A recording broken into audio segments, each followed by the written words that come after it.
Okay, I'm Beta Ziliani, team lead at Manastech and in charge of the development of Crystal. So let me start. I'm not going to follow my talk at the beginning because we have Matt, and that was a very inspiring talk. I want to thank him for the talk. I'm a professor at the university and I teach programming languages. And I always mention to my students that a programming language is a way to communicate to the computer. So every person has a different way to talk and to think. And programming languages are a way of transferring that thinking into the computer. And this is why the programming language community is so interesting, because every language has a characteristic of the person who built the language, or the people who were building that language. And I think that's really fascinating. And I think part of Matt's talk was partly in that direction. But okay, enough of that. In this talk, I want to start by giving you a peek at what has been going on behind the scenes at the Crystal core team since I joined a couple of months ago, and mostly as an excuse to talk about where we are headed. So if you think of the 1.0 release, it is an inflection point in the history of Crystal. Before the 1.0 milestone, the focus of the team was on the language itself, its ecosystem, on overcoming its technical challenges, and also figuring out how to make it grow and become financially viable. For years, we worked hand in hand with the community on this shared dream and held both ends of a mutual promise. The community and the sponsors contributed to keep us moving towards a stable version, and we focused all of our efforts on delivering the much anticipated 1.0 version. Now things are a bit different. The 1.0 release is a testament of that commitment, but also the chance to make a new commitment. On our side, we commit to maintaining the stability, and we invite you, the community, to make use of the language, to learn it, experiment with it, use it in production, and help us spread the word so that we can keep amplifying the impact of Crystal. The core team will keep evolving and growing the language, of course, but there won't be significant changes as often. We don't want people to spend their time updating shards and adjusting their code. We want developers and organizations to put Crystal to use, to create meaningful change and grow their businesses. So over the past few months, and without mentioning the effort put into gathering all of us here today, we have been focusing on 4 pillars that we agreed deserved our attention. Each pillar unfolds into a work plan. The first is, we want to make sure that we are not breaking things, especially our commitment to maintaining a stable programming language that people can build on. So the first order of business is to fix the bugs on an issue tracker. Related to that, we want to have a way for the community to know when to expect new releases. For this reason, we have established a fixed scheme of releases every 3 months. This way, we are expecting to release the 1.10 version next week, so you know that the 1.20 version will be released 3 months from now. Second, and somewhat related to the previous item, we want to improve the internal decision-making processes within the core team and improve communication with the community. In this respect, we have a few cool things to mention. We have elaborated a governance document that outlines all the important aspects of the decision-making process within the core team. We also have published a team section on the site where all the members of the team are listed to make visible who are the people behind the language, their role, their status, because not all of the members are currently active. Also, as a way to increase transparency around the language, we have been making efforts to write as many blog posts as possible to keep the community updated on important issues and decisions that we make. The new members of the team, new releases, and so on and so forth. This is a good opportunity to mention that we have opened a position for a community manager who will help us in this direction. So if you know someone who fits in the profile, please send them our way. Last, but certainly not least, we want to shift our attention towards the problem of diversity. Almost every programming language community has this issue, and it just won't go away until we do something about it.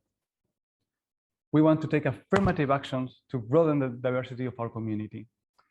If you're listening and you have ideas about possible actions or want to help us in any way in this regard, please contact me. On a more technical note, our third pillar is platform support. Crystal can currently be run on a large variety of platforms. However, there are three major platforms missing. We need to enable native support for ARM64, also known as ARC64, which is important for Amazon Web Services machines and Raspberry Pis. This comes in a variety of Linux distributions, of course, but the main issue that we need to focus on is on solving how it works on an ARM64 box. In the same line, we urgently need to support macOS with the new Apple M1 chipset that ships with newer Macs, which is also based on the ARM64. And last but not least, we need to implement the compiler for the outcast of all platforms, Windows. We have been making tremendous progress on building support for these platforms, and we hope to have great news coming soon.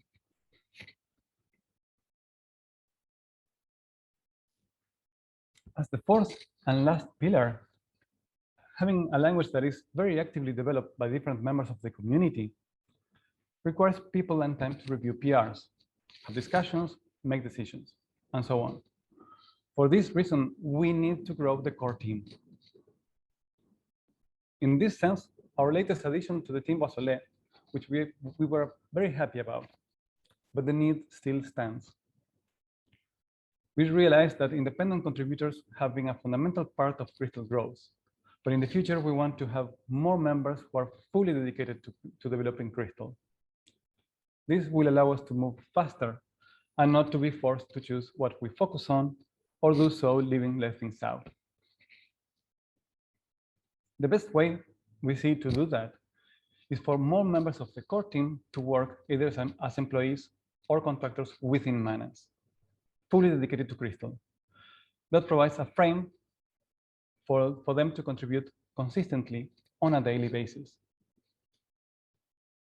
This, of course, requires a larger contribution from sponsors, so we have to approach the building of that bridge from both banks.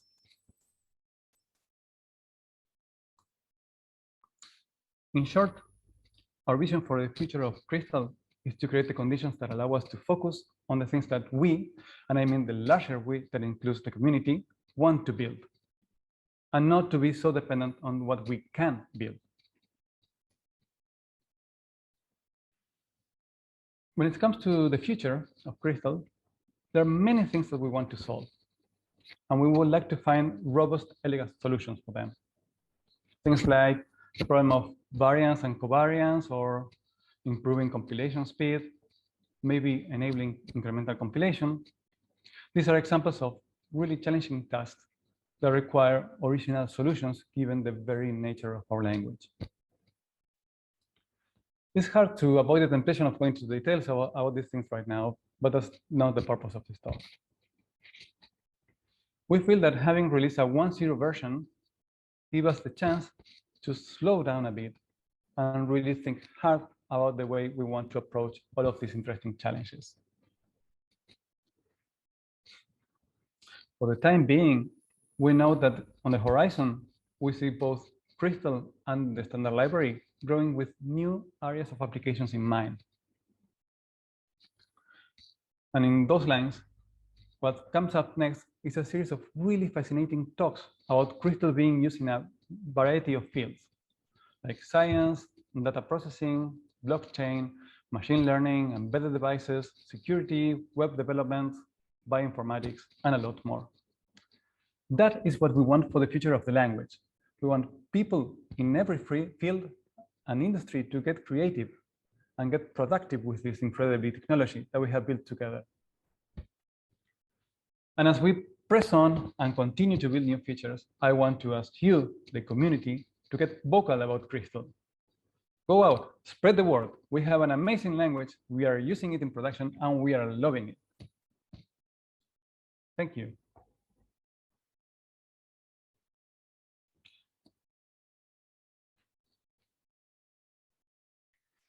All right, Beta, do you have time for a Q&A? Yes, in fact, I leave a lot of time. So this is a short talk, just going to the point. So you can have enough time to ask. Awesome. Thank you, Beta, so much for updating us. If people have questions, I'm going to wait for a few questions to come through on the Q&A. Could you share your plan to improve compilation times in Crystal? Any time frame in mind? So a specific feature? To be honest, no, not really. So we are just moving into the fixing issues in the backtracker and platform support. Something I haven't mentioned is tool support. That's also a topic that we need to put some focus on. So the short answer is no, but we have to look into that. We've been discussing ideas already, but there's no plan for that. Let me say something more. There are two different ways to tackle this. One is simply just looking at the low-hanging fruits that we can take from the compiler itself. Probably there's a lot to be done with the current setup of the current compiler without having to add anything to the language, without having to go fancy in a way. So that's something that I would expect would be the shortest path towards improving compilation speed. Awesome. Yeah, I think there's a lot of work to be done there, but it's also hard to change the language and see what can be done with the current compiler and stuff that works. There was one about hiring in here, and I don't see it right now, but I'll just ask: is Manus hiring? And oh yeah, there it is, for full-time developers for Crystal. I'm guessing for the core team. And what's the search for the community manager look like? What are you guys looking for? And is there a way to work full-time on the Crystal core compiler, maybe with Mantis or with another company? So basically, the short answer to that is we need to get the numbers right in terms of sponsor support to be able to add one more person. That's one aspect of the equation. The another aspect is, so what do we expect? So there are two different things. In Manus, you can work as a Manus employee on different projects and maybe be attached to the Crystal and compiler and ecosystem, or maybe attached to all of the other very interesting projects that are within Manus. And the short answer is there is a shops page on the Manus website that you can check for specific shop announcements. Besides the Crystal programming language, there are many other very interesting projects using or not using Crystal here at Manus. But if the short answer probably is, if you're interested, just contact me and then we continue offline. How do people contact you? How? Good question. So by email, that's one possible way, beta@manastech. Manas.tech, or Twitter, I'm Beta Ziliani. On Discord, I'm going to be around. So you can also ping me there. Awesome. This is a really good question. There seemed to be quite a drop off in the pace of PRs getting merged. Is this a result of an overloaded core team, or is it an intentional choice of the team post 1.0? And if people wanted more information on kind of the pacing of PR mergers, where would they go? So that's a very good question. So basically what happened is the 1.0 release was also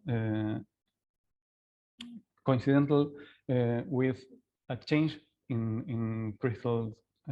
So basically Ari and Brian, they moved to another source, and I came, also Johannes. So the change of people within Manas working for Crystal was, I say that one of the main reasons for the drop of PRs.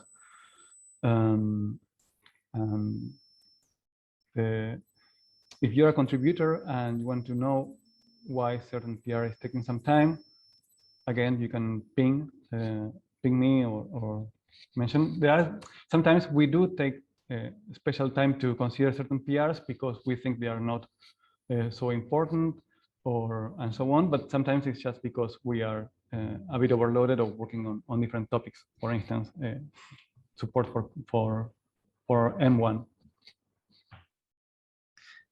Awesome. And are PRs being more slowly merged for the 1.1 release?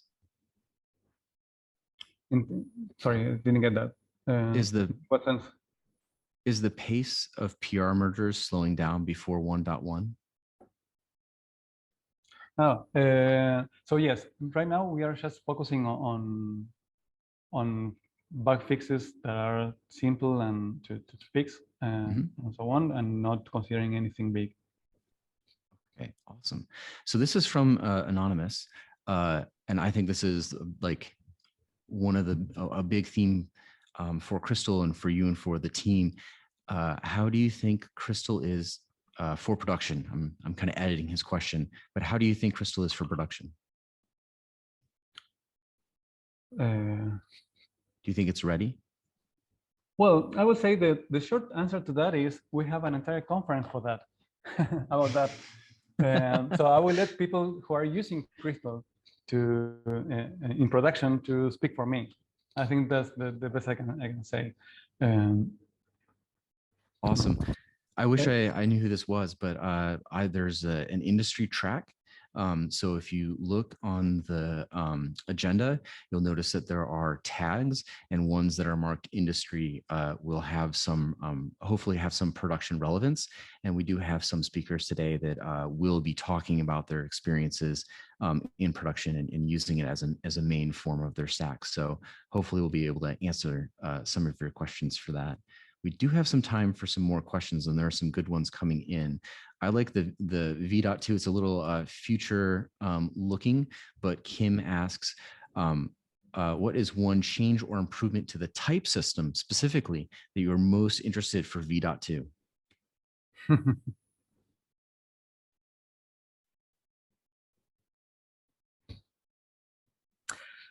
So here's the thing. I personally am a types guy. I don't mind types around, but so something really interesting about Crystal that completely broke my understanding of programming languages is the idea that it is not a modular language, right? And my background, so my PhD advisor and his advisor, so my grandfather advisor, was one of the creators of the module system of the standard ML, a functional programming language. So it was all about modularity. And that was I grew up with that mindset in a sense, from that point of view. And Crystal said, okay, I don't care about modularity. I want fun, right? Like this is what Mats was also hinting at. And that was like, well, okay, this is unexpected. So in a sense, what I'm hinting at is that whatever we do with types, we have to make it so it is still fun. We have to keep the fun of it. I really like that view of Crystal, and I think this is Hashem, to use a rock analogy. So there's a few questions here I'm going to kind of join into one, and they are about contributing and about helping the Crystal Core project. There's both what is a good starting point to help out Crystal development, and if there are PRs that someone believes is ready, what is the best way to engage with the core team to get the conversation rolling to help merge something? So how can people start helping out? And when they start helping out, how can they have a positive pull or a positive PR go through the system with the core team? Hold on a second. Oh, thanks. So about the PRs. Yeah, if someone wants to start contributing, what is the best way to get a PR started and to find something? And so then what's the most positive way to work with the core team to get it merged? Right. So the best way is to, well, if there are two possible ways. One, just look at the issues in the issue tracker and see what can you fix, and add a PR about that. We are adding now certain guidelines for PRs to help us. That is also going in this direction. Yes, if a PR is nicely produced, it will be easier for us to review. And what that means, ideally, we want to discuss the issue before the code. So the issue and possible solutions before the code. Because the code focuses you into thinking too much to the low level of the solution, when you have to start by discussing the high level of what it means to solve that problem. So the one way to do this right will be to first discussing the issue, what will be a possible solution, and then go into actually writing the code and pushing the PR. Also, the PRs have to be small and focus on one particular topic, so we can do the review very quickly. Okay, we have a minute in here. Let's see here. I'm going to try to grab a shorter question. I think there's a few questions in here of when will we expect platform support? When will we expect the Mac OS platform support? Is that coming up? So the main, we have to solve the problem of, so we have one box by one of the core team members, and we have to use that time wisely to test things and so on. But we know we have a bug in our issue tracker related to ARM64 that is probably going to also impact there. So we need to fix that. And we are working on that particular thing first. Awesome. Yeah. Awesome.